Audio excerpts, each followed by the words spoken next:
प्रणाम स्टूडेंट्स, कैसे हैं आप सब लोग। आशा करता हूं अच्छे होंगे। मैं अंकित शर्मा आपका स्वागत करता हूं आपके अपने परिवार फिजिक्स ग्रुप में। यहाँ पढ़ते हैं हम ग्रेजुएशन के लिए फिजिक्स, केमिस्ट्री और मैथमेटिक्स। और ये बीएससी थर्ड ईयर फिजिक्स की क्लास है जिसमें हमारी सेकंड बुक चल रही है सॉलिड स्टेट न्यूक्लियर फिजिक्स। इससे पहले रिलेटिविटी एंड स्टैटिस्टिकल फिजिक्स हो चुकी है, उसका लिंक डिस्क्रिप्शन बॉक्स में दिया गया है। और ये आपकी जो सॉलिड स्टेट न्यूक्लियर फिजिक्स है, इसकी पहली यूनिट थी क्रिस्टल स्ट्रक्चर, वो हो चुकी है। अब यूनिट 2 में दो पार्ट थे, एक क्रिस्टल बाइंडिंग और एक लैटिस वाइब्रेशन। क्रिस्टल बाइंडिंग हो चुका है, अब ये लैटिस वाइब्रेशन चल रहा है। लेक्चर नंबर 29 है। इससे पहले 28 लेक्चर्स हो चुके हैं, उनका लिंक डिस्क्रिप्शन बॉक्स में है। केमिस्ट्री में हम ऑर्गेनिक और इनऑर्गेनिक पढ़ चुके हैं, उनका लिंक डिस्क्रिप्शन बॉक्स में है। मैथ्स में LPP linear programming problem book हो चुकी है। मैथ्स की रियल एनालिसिस या कॉम्प्लेक्स एनालिसिस चल रही है आपकी, जिसका लिंक डिस्क्रिप्शन बॉक्स में, जो कि ऐप पर होती है। लीनियर प्रोग्रामिंग कंप्लीट हो चुकी है, आप चाहो उसे देख सकते हो। वो 399 रुपीज में है।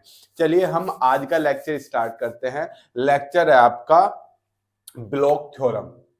Block theorem, BLOCKCHTHOREM। कुछ इसे ब्लॉक भी बोलते हैं, ब्लॉक भी बोला जाता है। जो आपका मन करे आप बोल सकते हो, आपको बोलकर नहीं आना। देखिए, आप बोर्ड पर देखना स्टार्ट कीजिए। आपको कुछ चीजें पता होनी चाहिए इसे पढ़ने से पहले। इसे पढ़ने से पहले आपको फ्री इलेक्ट्रॉन थ्योरी का पता होना चाहिए बड़े अच्छे से। देखो आपका क्या लिखा हुआ है, the free electron theory of metal. देखते रहो स्क्रीन पर। The free electron theory of metals gives us good insights into the various electronic and thermal properties of matter. यानी कि जो फ्री इलेक्ट्रॉन थ्योरी होती है, एक फ्री इलेक्ट्रॉन थ्योरी है। आशा करता हूं आपको पता होगी, अगर नहीं पता तो उसका भी मैं डिस्कशन कर दूंगा अगली बार। ठीक, फ्री इलेक्ट्रॉन थ्योरी हमें किसके बारे में अच्छी तरीके से बताती है? इलेक्ट्रॉनिक और थर्मल प्रॉपर्टी, किसी भी मैटर की इलेक्ट्रॉनिक और थर्मल प्रॉपर्टी के बारे में बड़े अच्छे से बताती है। जैसे सच एज कौन कौन सी? Specific heat, paramagnetism, electrical conductivity, etc, इन सब के बारे में बताती है। However the theory could not explain, यानी कि थ्योरी एक्सप्लेन नहीं कर पाती। क्या एक्सप्लेन नहीं कर पाती? Why certain solids have a large number of free electrons, यानी कि ये थ्योरी ये नहीं बता पाती कि कैसे कंडक्टर है, कैसे इंसुलेटर में डिवाइड करा, कौन कंडक्टर है कौन इंसुलेटर है, कंडक्टर है तो कंडक्टर क्यों है, इंसुलेटर है तो इंसुलेटर क्यों है। यानी कि जिसमें ज्यादा फ्री इलेक्ट्रॉन है वो कंडक्टर है, जिसमें नेग्लिजिबल है वो इंसुलेटर है। ये हमारी थ्योरी एक्सप्लेन नहीं कर पाती। कौन सी थ्योरी? फ्री इलेक्ट्रॉन थ्योरी ये सब एक्सप्लेन नहीं कर पाती। Hence we modify the free electron theory. हमने फ्री इलेक्ट्रॉन थ्योरी को मॉडिफाई कर दिया। कैसे मॉडिफाई कर दिया? By assuming that the potential due to ion cores is not constant, यानी कि जो क्रिस्टल में आयरन कोर्स होती है उनका जो पोटेंशियल है वो कांस्टेंट नहीं है। पहले क्या मानना जाता था, पहले छोड़ो, फ्री इलेक्ट्रॉन थ्योरी में क्या मानना जाता था कि जो पोटेंशियल है वो या तो कांस्टेंट होगा, क्या होगा? या तो कांस्टेंट होगा या जीरो होगा। तो हमने वो अवधारणा छोड़ दी। हमने क्या मान लिया? पीरियोडिक है। पीरियोडिक आप जानते हो साइन वेव की तरह से चले, जो चेंज होता है period, up down up down up down.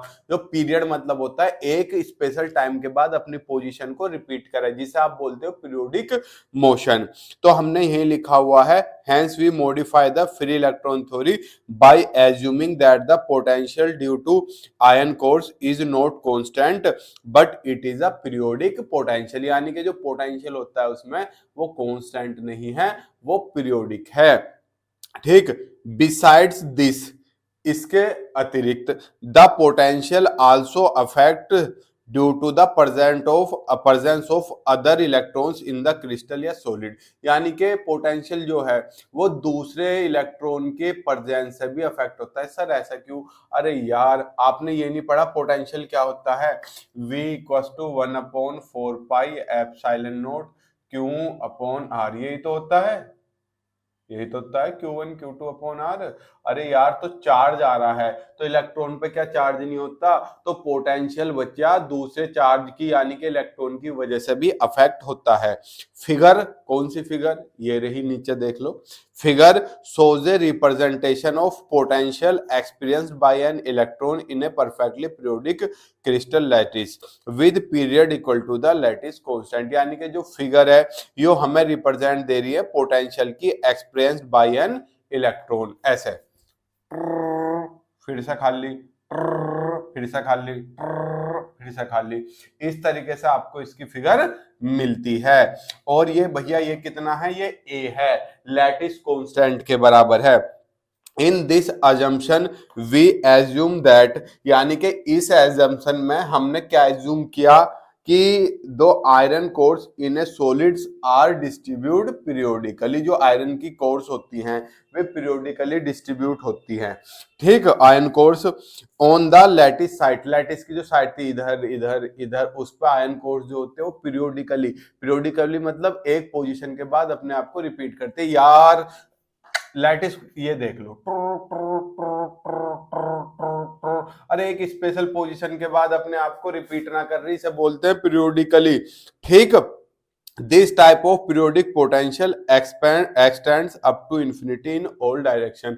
और इसी तरह का periodic potential side by side infinity तक जाता रहता है। ये जो फिगर बना हुआ ये इंफिनिटी तक बना हुआ है, ठीक है, in all direction except the surface. ये छोड़ा गया था ना फिगर में, ये जो यहाँ गैप छोड़ा गया है तो सरफेस पर नहीं होता।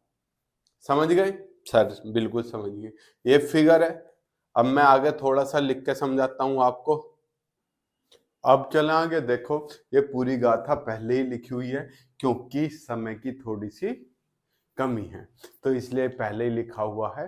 तो मैं आपको एक्सप्लेन करूंगा क्योंकि अगर मैं इसे करने बैठता तो आधा घंटा लग जाता कम से कम। अब ये वीडियो आपकी 15 मिनट में कम से कम 40-45 मिनट कवर करेगी। तो पहली चीज हम ब्लॉक थ्योरम के बारे में समझे, नहीं समझे। अभी हम क्या समझे, हम समझे केवल फ्री इलेक्ट्रॉन थ्योरी कि फ्री इलेक्ट्रॉन थ्योरी में क्या कमी थी, क्या सही था, ये सारी चीजें हम समझे, ठीक। अगर हम बात करें वो सब लिखने के बाद जो अभी थोड़ी देर पहले पढ़ा, हम लिखेंगे वन डायमेंशन मूवमेंट के लिए जो आपकी श्रोडिंगर इक्वेशन है, वन डायमेंशन मूवमेंट होना चाहिए। वन डायमेंशन मूवमेंट के लिए जो आपकी क्या होती है, ये होती है Schrodinger equation d2 psi upon dx square plus 2m upon h बार का square h square e minus v psi। Sir ये तो नहीं होती, अरे ये तो होती है d2 psi upon dx square plus 8 pi square m upon h square e minus v into psi। Sir ये होती है ये वाली। अरे यार h बार जो होता है ना ये होता है h अपॉन 2 पाई के बराबर। तो h अपॉन 2 पाई की जब वैल्यू रख दोगे तो h स्क्वायर नीचे 4 पाई स्क्वायर, ऊपर गया 4 टू 8 पाई स्क्वायर m ही आ जाएगा। बुक में ऐसे लिखा था तो मैंने ऐसे लिख दिया, इसमें कोई भी घबराने वाली बात नहीं है।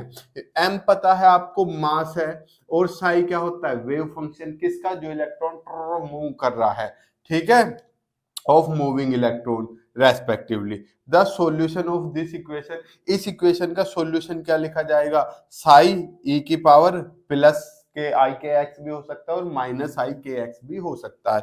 ये हमने एक जनरल लिखी थी। लेकिन जब हम बात करेंगे पीरियोडिक पोटेंशियल के लिए, v क्या है बच्चा, वेलोसिटी नहीं है, v है पीरियोडिक पोटेंशियल। तो ये x पर डिपेंड कर जाएगा यानी कि इलेक्ट्रॉन की पोजीशन पर डिपेंड कर जाएगा। तो v की जगह क्या लिख दोगे, vx, यानी कि periodic potential equation 1 can be written as, equation 1 को कैसे लिख सकते हो, डिट्टो ऐसी की ऐसी, बस v की जगह क्या आ जाएगा, vx। इसे बोलते हैं चोचला। जैसे दुल्हन तैयार होते हैं ना, सॉरी मैं आईलैशेस लगाना भूल गई, तो भैया यही चोचला था, हम vx v की जगह vx कर दिया, ठीक। जहां पर ये जो vx है ना ये पोजीशन पे वैरी नहीं करेगा यानी कि x x प्लस है, x प्लस 2 है, सब जगह क्या होगा, ये मेनली इक्वल ही होगा। The solution of equation 3 can be given by block theorem. अब पता चला ब्लॉक थ्योरम क्या है। अरे यार ये थी आपका क्या, श्रोडिंगर इक्वेशन। इसका हमने क्या लिखा, पीरियोडिक पोटेंशियल के लिए इक्वेशन लिखी और उस पीरियोडिक पोटेंशियल के लिए जो इक्वेशन है उसका जो सॉल्यूशन दिया जाता है वो क्या होता है आपका, ब्लॉक थ्योरम होता है। तो यहाँ समझो मेनली ब्लॉक थ्योरम यहाँ से स्टार्ट होती है। वो क्यों बताया?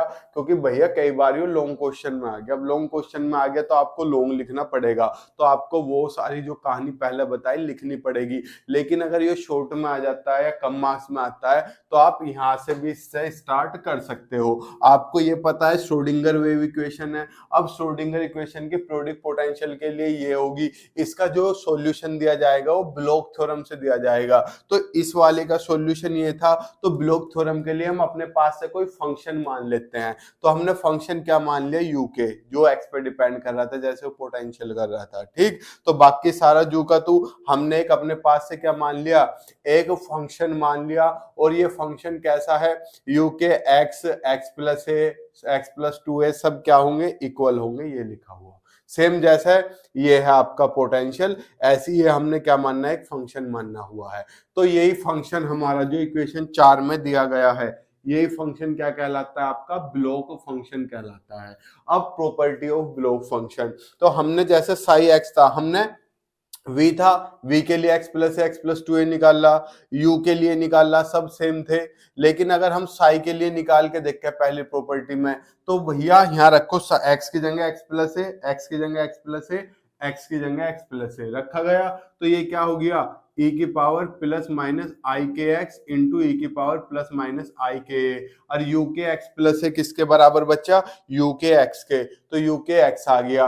अब ये वाली और ये वाली टर्म देखो, e की पावर प्लस माइनस आई के ए एक्स प्लस माइनस आई के एक्स इंटू यू के एक्स किसके बराबर है? साई एक्स के। तो इन दोनों टर्म की जगह साई एक्स आ गया, टर्म ऐसी। तो भैया इसे हम ऐसे लिख सकते हैं, ये पहली प्रॉपर्टी है।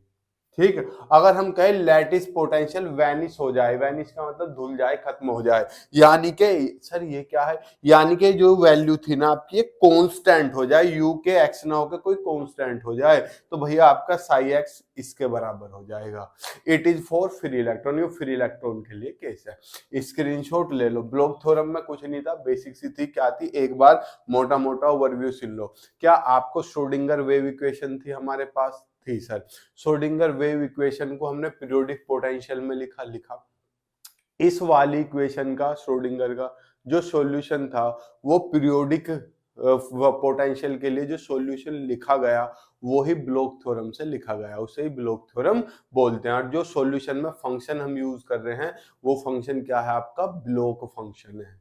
खत्म, सिंपल सी आपकी ब्लॉक थ्योरम थी। अब कल की क्लास में रोनिंग, पेनिंग, मोलर स्टार्ट करेंगे। फटाफट इसका स्क्रीनशॉट ले लो। आशा करता हूँ आपने स्क्रीनशॉट ले लिया होगा। मिलते हैं हम आपसे नेक्स्ट क्लास में, तब तक के लिए गुड लक, मुस्कुराते रहिए। जय हिंद, जय भारत, प्रणाम, शुभ संध्या।